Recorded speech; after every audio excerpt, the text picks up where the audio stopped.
Saudara, sejumlah menteri Kabinet Merah Putih ramai-ramai sowan dengan Presiden ke-7 Republik Indonesia Joko Widodo di Solo beberapa waktu yang lalu. Pertemuan ini pun menuai polemik. Isu matahari kembar dan loyalitas Menteri Prabowo juga dipertanyakan. Benarkah ada matahari kembar dalam pemerintahan Prabowo Subianto? Pagi ini kita akan membahasnya dengan sejumlah narasumber. Di antaranya ada Wakil Ketua Umum PKB, sudah ada Pak Jazilul Fawait melalui sambungan daring. Kemudian ada Sekjen Ormas dari Projo atau Pro Jokowi Pak Handoko. Dan juga ada Direktur Eksekutif Carta Politika, Mas Yunarto Wijaya Mas Toto. Selamat pagi Bapak-Bapak, Assalamualaikum. Selamat pagi, waalaikumsalam. Waalaikumsalam. Ya, mohon maaf lahir batin dulu karena ini masih dalam rangka Lebaran lah ya.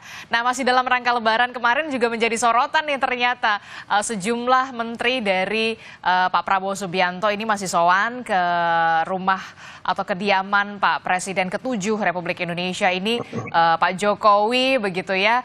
Kemudian yang menarik adalah ada sejumlah menteri, kalau tidak salah ada Pak Sakti Trenggono, kemudian ada Pak BGS juga yang kemudian masih menyebut ini silaturahmi atau sowan ke mantan bos saya dan yang masih menjadi bos saya.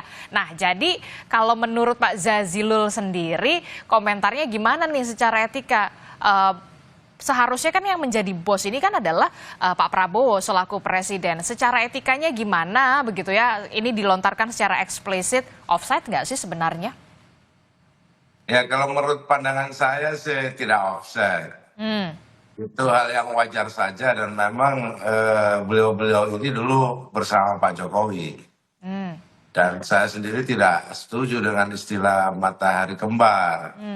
Namun patut kita lihat di sejarah politik Indonesia memang baru kali ini ya ada presiden yang putranya menjadi wakil presiden. Sehingga kita tidak bisa menghalangi pendapat publik bahwa memang sampai hari ini Pak Jokowi masih kuat. Tapi di dalam konstitusi itu tidak ada istilah matahari kembar. Sekarang ini presiden, kepala pemerintahan dan kepala negara Pak Prabowo Subianto dan kita harus hormati bersama-sama. Nah, narasi matahari kembar saya pikir narasi negatif yang memang inginlah kira-kira agar Pak Prabowo dengan Pak Jokowi itu terjadi masalah. Padahal itu tidak akan mungkin. Bagaimana mungkin secara fakta politik? Karena memang dari runtutan sejarah dan keadaan hari ini, apapun Pak Jokowi ini putranya menjadi wakil presiden yang mendampingi Pak Prabowo Subianto. Jadi sulit memang menepis soal matahari kembar, kekuatan Pak Jokowi hari ini sulit untuk ditepis,kan memang Pak Jokowi masih kuat. Jadi kekuatan Jokowi ini masih ada begitu di pemerintahan dan juga di para pembantunya Pak Presiden Prabowo Subianto begitu? Ya tentu dalam konteks sejarah ya, keterkaitan sejarah dengan menteri-menteri yang ada di masa Pak Jokowi dan juga ada di masa Pak Prabowo. Itu sulit sekali untuk kemudian publik menghilangkan dugaan-dugaan bahwa memang kan masih sama-sama anak didik kira-kira begitu. Tapi tidak bisa disebutkan sebagai matahari kembar karena matahari kembar itu narasinya lebih negatif. Bahwa Pak Jokowi memiliki kekuatan itu tidak bisa dielakkan. Tanya saja kepada semua publik yang ada. Yang kedua, lihat saja dalam struktur kenegaraan ini, wapres loh putranya. Dan para menterinya juga yang dulu bersama Pak Jokowi gitu. Tapi jangan kemudian disebut matahari kembar karena Pak Prabowo kan mengusung tema keberlanjutan. Oke, jadinya harusnya apa nih kalau bukan matahari kembar? Ya keberlanjutan. Oke, keberlanjutan. Seperti tema yang disampaikan oleh Pak Prabowo gitu. Jadi ini memang pemerintahan yang melanjutkan hal-hal baik yang dilakukan oleh Pak Jokowi. Namun Pak Prabowo tentu ingin punya legacy. Yang kemudian ada hal-hal juga yang di zaman Pak Jokowi tidak ada, di zaman Pak Prabowo berjalan secara baik. Jadi menurut saya kita tunjukkan bahwa memang negara besar yang kemudian kita tidak bisa menafikan jasa siapapun di dalam republik ini gitu. Oke, saya ke Termasuk Pak Projo. Jokowi. Oke, saya ke Mas Handoko dulu, ke Projo. Nah, ini gimana nih? Ternyata kalau menurut Pak Jazilul, ya masih ada kekuatan-kekuatan itu yang masih ada di, apalagi Pak Sakti Trenggono kita tahu menteri di era Jokowi juga, Pak BGS juga sama begitu. Projo sendiri melihatnya bagaimana? Memang benar menterinya Pak Prabowo sekarang tuh tidak bisa lepas dari bayang-bayang Jokowi ataupun kekuatan Jokowi sampai saat ini. Ya, oke, terima kasih Mbak Disti.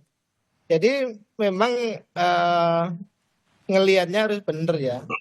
Maksud saya begini, sekarang ini kan kita bangsa kita itu berada dalam situasi geopolitik yang penuh tantangan, ekonomi penuh tantangan, terus kemudian itu satu hal yang tentu juga itu membutuhkan kerjasama dari semua pihak, dari semua potensi, dari semua kekuatan yang ada di negara ini. Maka momentum seperti ini, situasi seperti ini, ngelihatnya harus positif, bahwa kita ini sedang menapaki sebuah sejarah yang memang baru dalam perpolitikan kita, di mana ya kan presiden yang sekarang memimpin Pak Prabowo Subianto ini didukung oleh presiden sebelumnya, ya kan, dan juga Pak SBY juga ada di sini juga selain Pak Jokowi. Nah, tema keberlanjutan yang disampaikan oleh Gus Jazil tadi memang menjadi landasan kenapa pemerintahan hari ini juga masih muncul orang-orangnya yang dulu menjadi menteri-menterinya Pak Jokowi. Tapi yang menjadi pertanyaan saya adalah kemudian begini, menterinya Pak Prabowo, Pak Prabowo yang mengatakan bosnya Pak Jokowi masih bos saya begitu. Jadi sebenarnya bosnya. Ya kalau memang orang menafsirkan bos itu satu, ya enggak, presidennya ya Pak Prabowo, yang tanda tangan apapun pemerintahan ini, pengambil keputusan di eksekutif ya Pak Prabowo. Ya kan begitu, itu kan bahasa yang terlalu dipelintir-pelintir, biasa saja. Kalau saya ketemu Gus Jazil pasti saya bilang ini bos saya, ini biasa itu. Iya kan? Nah, jadi saya menengarai justru ini adalah memang ada upaya-upaya yang menciptakan narasi di tengah situasi bangsa kita yang penuh tantangan sekarang ini.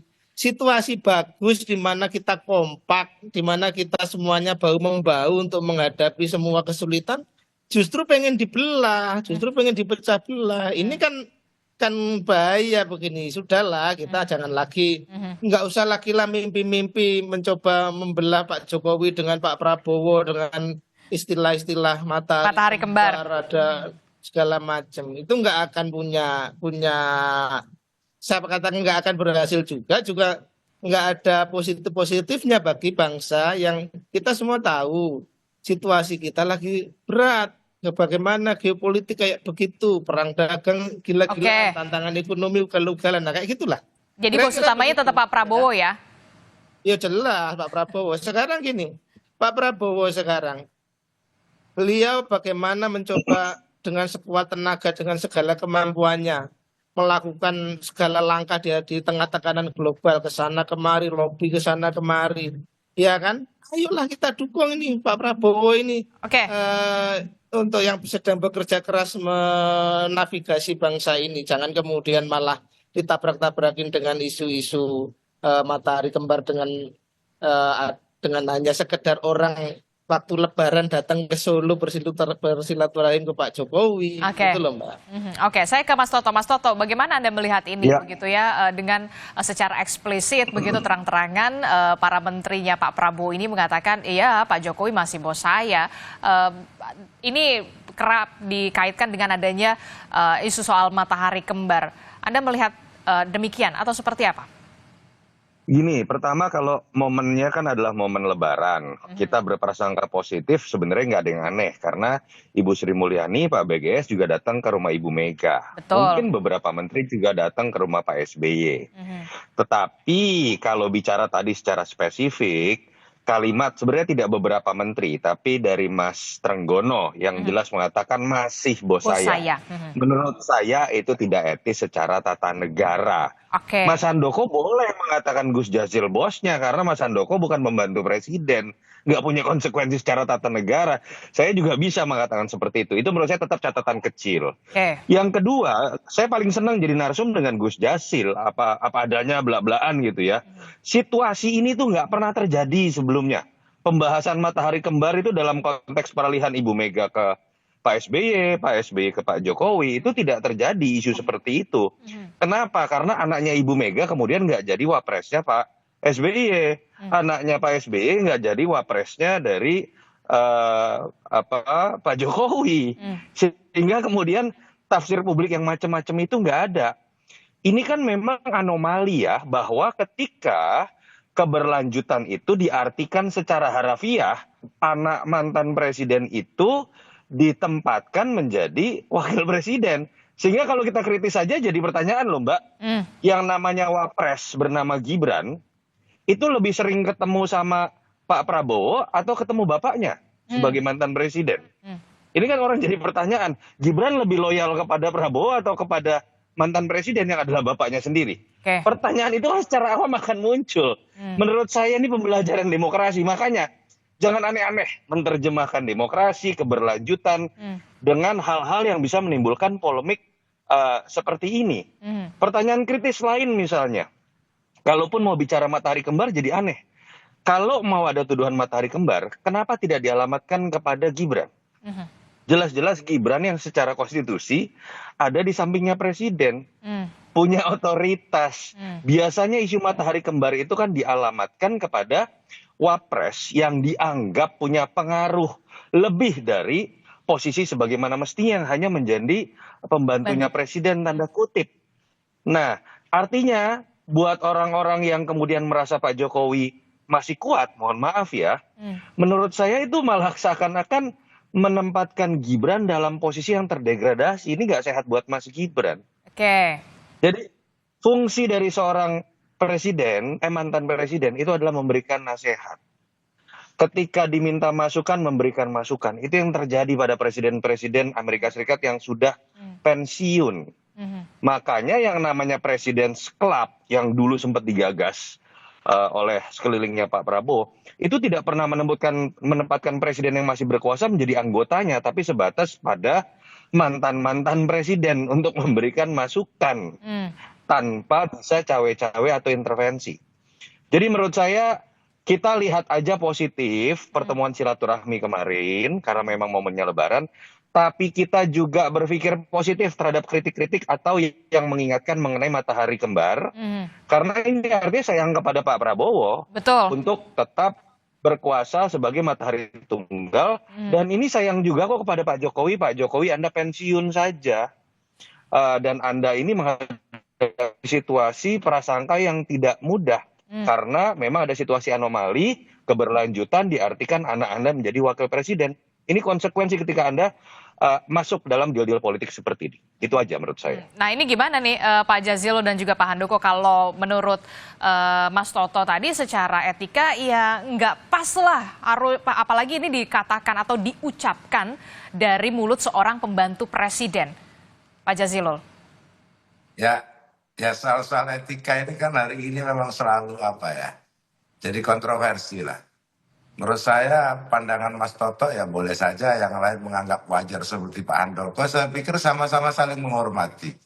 Tapi yang lebih penting bangsa ini atau Pak Prabowo yang sedang memimpin dan memang satu-satunya orang nomor satu, jangan juga diganggu dengan narasi-narasi matahari kembar. Jangan diganggu dengan narasi-narasi seakan-akan ada kekuatan yang kemudian membentur-benturkan Pak Prabowo. Kita fakta saja politik itu, bahwa hari ini seperti disampaikan oleh Mas Toto, itu kan fakta-fakta politik yang ada di hadapan kita. Ya itu bisa diinterpretasi macam-macam tergantung dengan cara pandangnya. Tapi yang jelas Pak Prabowo itu mengusung tema keberlanjutan. Jadi dan jangankan menteri-menterinya ya, Pak Prabowo sendiri kan sering juga silaturahim dengan Pak Jokowi dan dengan mantan-mantan presiden yang lain. Tapi kan tadi Anda Kuat. sendiri yang mengatakan kekuatan Jokowi masih sangat besar di sana. Iya, tetapi itu bukan kekuatan konstitusional dalam konteks bernegara. Karena konstitusi menempatkan bahwa presiden itu salah satu kekuatan tunggal. Kalau pembagian kekuasaan malah DPR dan Mahkamah Agung itu sebenarnya yang jadi saingannya kan, dalam konteks pembagian kekuasaan. Namun memang seperti Pak Toto tadi sampaikan, ya memang Pak Jokowi masih eksis itu di dunia maya, masih eksis. Masih sering bertemu wartawan lebih dari Pak Toto itu ketemu wartawan. Dan statement malah lebih jelas, malah sering sekali gitu. Dan kita tidak bisa membatasi hak itu, saya gitu. Tapi kemudian juga kita tidak bisa mengatakan bahwa Pak Jokowi ini menjadi kembaran matahari, kan enggak gitu. Tapi bahwa memang dari mantan-mantan presiden di Indonesia setelah turun yang paling eksis cuma Pak Jokowi yang saya lihat ya. Selebihnya tidak se-eksis Pak Jokowi. Meskipun Pak Jokowi bukan ketua umum partai. Tapi kan ya seperti Pak Toto sampaikan tadi. Oke, saya ke Mas Handoko. Mas Handoko gimana nih kalau dari pernyataannya Mas Toto, begitu penilaiannya Mas Toto? Ya kenapa tafsir-tafsir itu ada ya karena memang ungkapan-ungkapan masih bos saya itu tidak seharusnya keluar atau dilontarkan dari seorang pembantu presiden begitu. Itu justru malah mentafsirkan justru malah ada matahari kembar. Harusnya memang mataharinya cuma tunggal, hanya Pak Prabowo, seorang bos utama ya Pak Prabowo. Mataharinya itu pasti tunggal ya, cuman Pak Prabowo saja nggak ada matahari kembar, cuman celetukan tadi memberi peluang kawan-kawan yang suka bikin narasi-narasi buat ngusilin itu nemu momentum gitu aja. Ya kan, jadi sebetulnya kalau ngomong mataharinya ya nggak ada itu matahari kembar. Bahwa Pak Jokowi punya kekuatan politik, kita semua setuju, ya kan. Tapi bukan berarti kalau kemudian ada kekuatan itu langsung kemudian itu bertabrakan dengan kekuatan yang lain. Karena ke dalam konteks pemerintahan Pak Prabowo Gibran ini justru dua kekuatan utama ya dari kekuatannya Pak Prabowo dan kekuatannya Pak Jokowi itulah yang menjadi kekuatan dasar mulai jam kampanye dulu pemenangan sampai pemerintahan sekarang itu menjadi dua kekuatan besar yang dikobrol sehingga inilah jadi penggerak dalam penyelenggaraan pemerintahan ini. Jadi jangan dianggap kemudian ya kalau misalnya mobil mesinnya double kan nggak harus tabrakan, enggak justru dari jadi dua kekuatan yang bisa disatukan menghasilkan tenaga besar kan gitu logika yang harus dibangun gitu loh Mbak. Oke, karena memang kalau karena memang kita tidak bisa lepas juga karena memang dalam kabinetnya Pak Prabowo juga masih dan banyak sekali menteri-menteri yang saya mau cerita begini. Pak saya dengar sendiri dari mulut Pak Jokowi bahwa beliau itu ya dalam transisi pemerintahan itu dari Pak Jokowi ke Pak Prabowo dia sendiri sampaikan bahwa saya ini sudah pernah jadi presiden, tahu rasanya kalau ada ya kan orang yang mencoba melakukan ya apa namanya intervensi atau apa itu dia tahu rasanya dan Pak Jokowi itu sangat mengerti situasi batin itu sehingga saya 100% percaya Pak Jokowi akan melakukan tindakan-tindakan yang menjaga betul bagaimana hubungan beliau dengan Pak Prabowo sebagai presiden ya kan demi apa ya demi bangsa ini bergerak ke arah yang benar saya percaya itu Mbak. Gitu. Oke. Nanti kita harus jeda sejenak dulu begitu ya akan ada pertanyaan selanjutnya ketika memang sejumlah menteri mengatakan ini masih bos saya walaupun tidak semua menteri yang sowan ke Pak Jokowi mengatakan demikian tapi kemudian kita jadi mempertanyakan loh loyalitasnya pembantunya Pak Presiden Prabowo Subianto ini sejauh apa jadi dipertanyakan ini tapi jangan dijawab dulu Bapak-bapak kita akan bahas lagi usai jeda kami akan kembali di Sapa Indonesia Pagi.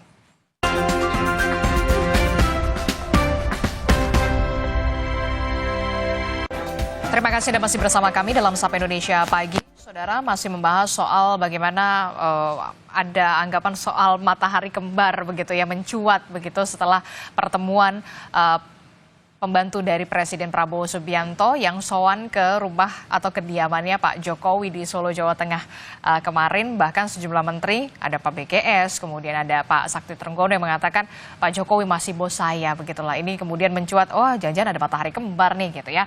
Saya masih membahasnya bersama dengan Pak Jazilul, kemudian ada Mas Handoko, kemudian juga ada Mas Toto. Nah, yang jadi pertanyaan, pasti akan jadi pertanyaan loh, terus jadi loyalitasnya menterinya Pak Prabowo ini seperti apa nih? Ini yang kemudian jadi pertanyaan kita semua ketika seorang pembantu presiden mengatakan Presiden ke-7 Republik Indonesia Pak Jokowi ini masih bos saya. Mas Toto, seperti apa jawaban Anda?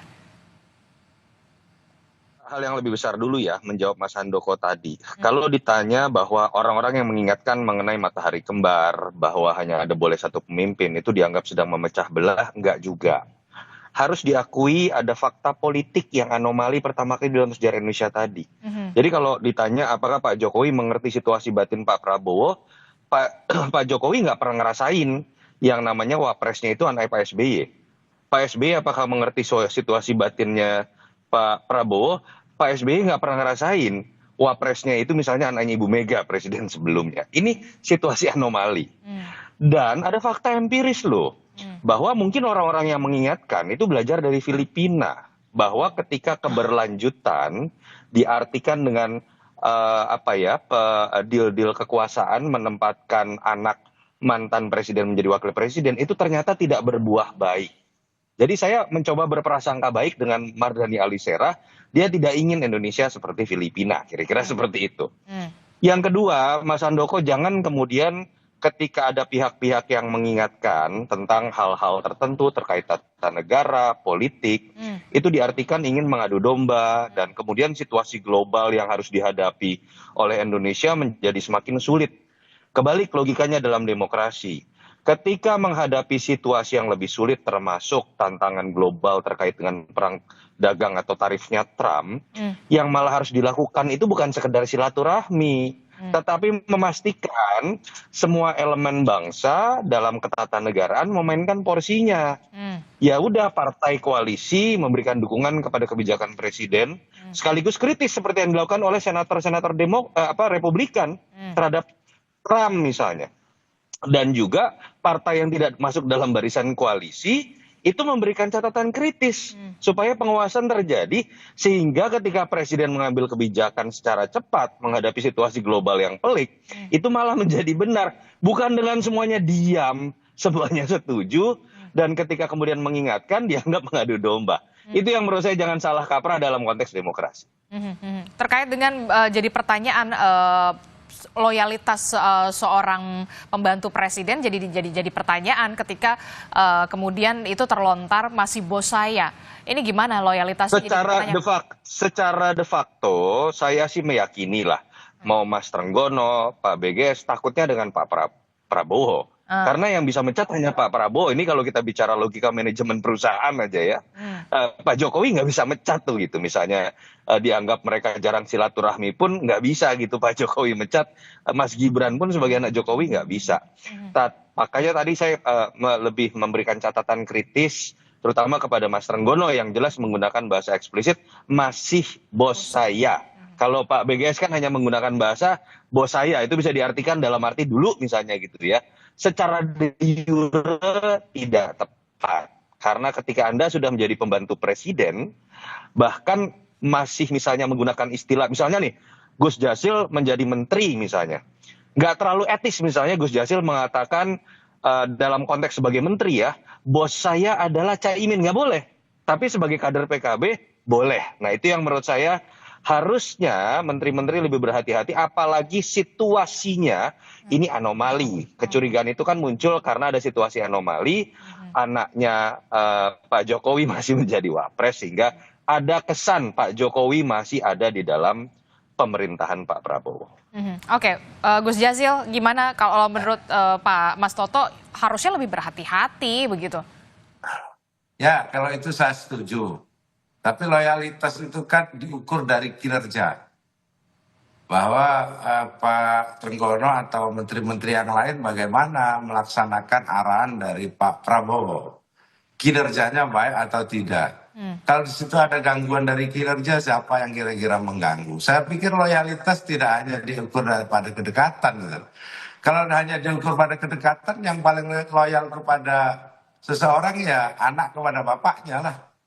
Kalau hanya diukur pada tingkat hubungan keluarga, ini enggak, ini tata negara. Oleh sebab itu, seperti disampaikan oleh Mas Toto tadi, ya kalau dalam tata kenegaraan, ya tentu semuanya harus berhati-hati. Untuk bilang bos saja juga harus berhati-hati karena publik bisa menilai yang lain gitu.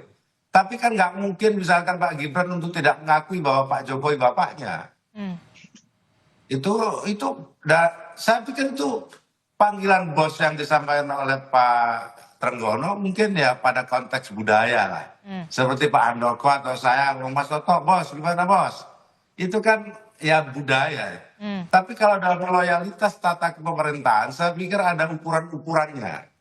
Oleh sebab itu mungkin yang mengatakan tadi soal matahari kembar dan yang lain-lain, jangan sampai nanti di dalam kebijakan pelaksanaan ketatanegaraan, kebijakan pemerintahan, itu ada yang miss antara Pak Prabowo dengan yang lain misalkan gitu.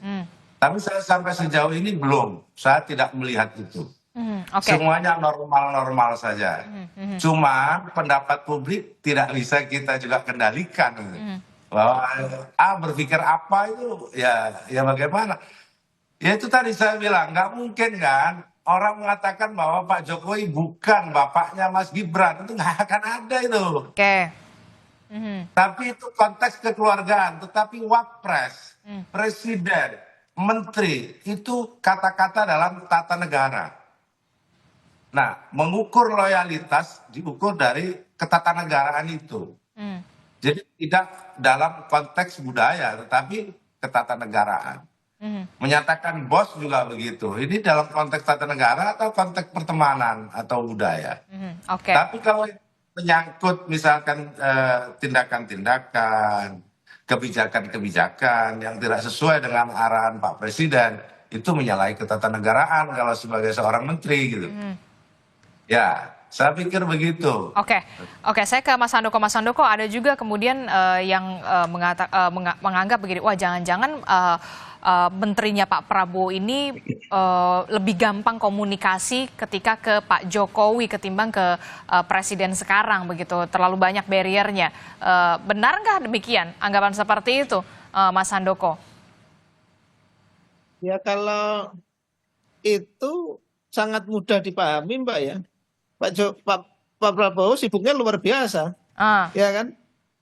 Terus kemudian kalau misalnya konteks kalau komunikasi diartikan ketemu misalnya ya, mungkin juga kita bisa pahami. Apalagi, tetapi saya juga tidak melihat hal itu ya. Karena selama ini Pak Prabowo itu cukup rajin untuk memanggil menteri-menterinya dalam situasi yang serba sibuk ini, situasi yang serba cepat ini. Saya juga tidak ada menganggap ada masalah dengan komunikasi antara presiden dengan menteri-menterinya. Bahwa kalau kemudian dikatakan kepada Pak Jokowi mungkin lebih enak, mungkin karena situasinya lebih informal, lebih Pak Jokowi jadwalnya juga nggak terlalu seperti ketika menjadi presiden. Tetapi kalau itu saya nggak menangkap ada isu Pak Prabowo punya masalah komunikasi dengan menteri-menterinya. Itu saya meyakini itu kenapa misalnya dalam satu isu yang saya tahu misalnya ketum saya Menteri Koperasi itu. Untuk urusan koperasi itu sering beliau manggil Menteri Koperasi gitu untuk melakukan dialog-dialog, diskusi-diskusi, arahan-arahan. Artinya saya nggak melihat ada hambatan-hambatan komunikasi. Hambatannya mungkin lebih pada teknis. Jadwal yang padat. Untuk jadwal yang sangat padat itu saya nggak bisa menampik itu. Kan kita semua tahu itu. Tetapi kalau kemudian dianggap ada persoalan komunikasi antara presiden dan menteri-menterinya, saya sama sekali tidak mempercayai itu. Kalau menurut Mas Toto gimana Mas Toto kalau untuk soal komunikasi ini? Saya mau Iya, kalau kalau kita bicara komunikasi, memang kan gaya kepemimpinan dan gaya komunikasi ke publik saja ya, yang menurut saya bisa jadi representasi juga gaya komunikasi misalnya kepada menteri. Memang Pak Jokowi kan jauh lebih cair ya, kita harus akui ya. Kalau kita bicara mengenai bagaimana pilihan kata-kata, bagaimana rajinnya turunnya belusukan, Oke, bagaimana perasaan lebih egaliter, ya Pak Jokowi kan kekuatannya di situ. Pak Prabowo ini kan lebih top down. oke. Jadi mungkin saja spekulasi seperti itu muncul. Tapi kan pertanyaannya adalah, kalaupun betul misalnya komunikasi ke Pak Prabowo sulit, misalnya betul seperti gosip. Lalu kenapa kemudian gesernya ke Pak Jokowi komunikasinya? Memangnya Pak Jokowi wapres? Kenapa tidak bergeser ke Mas Gibran? Hmm. Itu kan jadi pertanyaan, Itu jadi Mbak. pertanyaan. Artinya apa sih, Mbak? Saya ingin katakan, diskusi ini tidak akan muncul kalau anomali itu dari awal tidak muncul. Ah, Kalau keberlanjutan itu sekedar diartikan keberlanjutan program dalam deal politik antara Pak Jokowi dengan Pak Prabowo. bukan Yang keberlanjutan sekarang politik. terjadi kan Hmm. bukan keberlanjutan dengan menempatkan anggota keluarga. Ah, Kan jadi kasihan sekarang nih ya. Ketika kita bicara keberlanjutan, harusnya kita akan diskusi. Sebenarnya Pak Jokowi kalau masih jadi presiden setuju nggak MBG anggarannya sebesar itu? hmm. Sebenarnya Pak Jokowi kalau masih jadi presiden setuju nggak bahwa Pak Prabowo punya kebijakan infrastruktur berbeda, dilempar kepada swasta?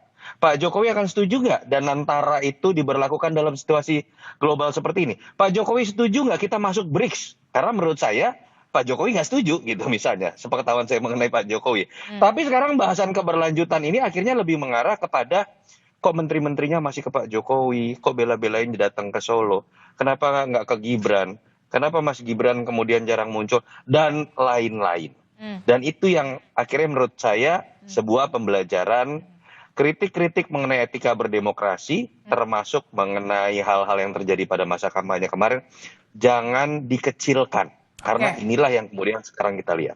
Apa yang menjadi catatan Anda terkait dengan isu matahari kembar yang kemudian mencuat ini? Saya, Mbak, Iya, Mas Toto. ya itu tadi, isu matahari kembar ini selalu menjadi isu yang memang ada dalam sistem presidensial. Kenapa? Sifatnya sangat substantif. Kalau satu-satunya pemegang kontrak politik dengan rakyat itu kemudian tidak memegang otoritas sepenuhnya dalam menentukan menteri, dalam membuat kebijakan, dalam berkomunikasi, dalam loyalitas pembantu presidennya, itu fondasi yang roboh. Dan saya berharap sih tidak. Ini kan semuanya masih spekulasi. Dan balik lagi, spekulasi ini muncul bukan tidak ada apinya. Asap ini kan muncul karena ada sebuah anomali yang ada dalam sejarah. Betul tidak melanggar aturan, tapi kita tahu dalam etika berdemokrasi sepertinya ada yang salah kemarin. Nah, ini yang menurut saya kuncinya ada di kedewasaan berpolitik Pak Jokowi. Saya yakin Pak Jokowi sangat dewasa berpolitik untuk menahan diri. Tidak terlalu menunjukkan dirinya, walaupun anaknya masih menjadi wapres, bahwa dia masih berpengaruh besar, walaupun mungkin faktanya memang berpengaruh besar. Dan dalam konteks keberanian berpolitik dari seorang presiden, termasuk berhati-hati dalam menggunakan bahasa komunikasi. Oke. Hidup Jokowi itu menurut saya juga seharusnya tidak etis digunakan dalam pidato orang yang sudah menjadi presiden yang kemudian menambah spekulasi-spekulasi seperti ini. Tapi saya percaya Pak Prabowo dengan karakter kepemimpinan yang kuat, secara de facto sebetulnya tidak ada bayang-bayang siapapun di balik atau di. Oke. Mas Handoko gimana? Pak Jokowi disuruh menahan diri nih. Singkat saja. Oh, kalau soal menahan diri Pak Jokowi jagonya, udah nggak ada yang jago banget bagaimana menahan untuk berkomunikasi, menahan diri dari berbagai serangan, hujatan. Kalau soal menahan diri Pak Jokowi nggak usah diajarin lah, udah jago banget dia. Nggak ada yang ngalahin kalau soal itu saya pikir, ya. Gitu. Jadi saya sekali lagi ini saya sampaikan bahwa saya coba merespon Mas Toto tadi, artinya bahwa saya setuju bahwa dalam demokrasi, dalam situasi seperti ini, partisipasi kita dari seluruh elemen memang harus tinggi ya, harus tinggi untuk ikut dalam mengatasi berbagai masalah. Cuman saya juga menyampaikan bahwa jangan kemudian ada sebuah peluang sedikit, misalkan forum silaturahmi menteri ke Pak Jokowi, kemudian muncul narasinya matahari kembar. Mari kita lebih bicara pada hal yang lebih memberi pemikiran yang lebih konkret gitu, bagaimana menghadapi persoalan-persoalan. Ya, seperti itu. Jadi ayolah, ini situasi lagi seperti ini, jangan kita sibuk sama hal-hal yang justru enggak yang kontraproduktif, jangan ke situ. Oke, Pak Jazilul, singkat saja. Ya, tentu kita jaga persatuan ini ya. Kita jaga, kita sedang giat-giatnya membangun. Narasi-narasi boleh disampaikan oleh siapa saja. Tapi kita tetap harus memaknai apapun narasinya untuk kepentingan rakyat, untuk kepentingan masyarakat. Kita bisa berbeda pendapat, berbeda pandangan tentang apa yang terjadi di Republik ini. Namun saya berharap kita semua tetap dalam satu koridor untuk kepentingan masyarakat banyak. Bahwa hubungan-hubungan Pak Prabowo dengan para menterinya, dengan Pak Jokowi, dengan yang lain, itu memang hubungan-hubungan yang sudah jauh-jauh hari sudah terbangun. Nah, persepsi publik juga akan terus berkembang dan kita tidak bisa halang-halangi. Namun saya berharap fakta politik ke depan tentu ingin damai Indonesia ini. Semua bisa bekerja sama. Apalagi yang ada di dalam pemerintahan. Jangan kemudian membuat narasi-narasi yang gampang dipelintir oleh publik. Yang gampang dipelintir oleh sehingga terjebak di situ. Kita sedang membahas. Iya, itu makanya haruslah berhati-hati ketika ingin berkomentar begitu atau mengutarakan pendapat soal itu begitu ya. Oke, terima kasih Pak Jazilul, Mas Handoko, Mas Toto, terima kasih banyak sudah bergabung dan juga berdiskusi di pagi hari ini bersama saya. Terima kasih Bapak-bapak. Assalamualaikum, sehat selalu.